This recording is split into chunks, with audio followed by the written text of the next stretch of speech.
大家依家睇到嘅係一宗5車連環相撞事故，但係呢一個並唔係普通嘅撞車意外啊，而係一場驚心動魄、警方追捕竊匪嘅其中一個現場。被夾喺巴士同客貨車之間嘅平治房車就係賊車啦。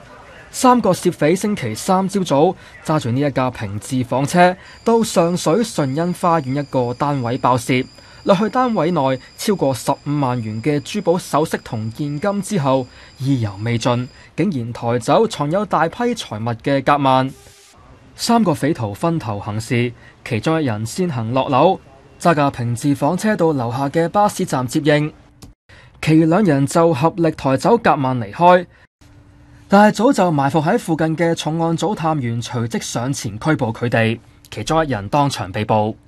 另一個疑匪就同探員發生糾纏，更加膽大包天，企圖搶奪探員嘅配槍，但係就唔成功，即係搶走一支伸縮嘅警棍。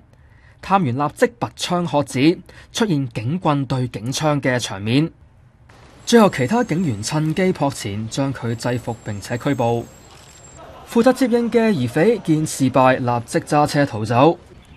警方駕駛2架客貨車展開追捕，至到馬會道同龍琛路交界時遇上紅燈。疑匪企圖喺巴士同客貨車中間攝車罅突圍逃走，結果狂冚兩旁嘅單層巴士同客貨車。呢一個時候，探員駕駛嘅2架客貨車追至，撞向賊車，再上前將個疑匪制服拘捕。警方相信竊匪駕駛平治房車犯案係要扮豪客，借此減低保安員嘅戒心。ONTV 東方電視新聞台報導。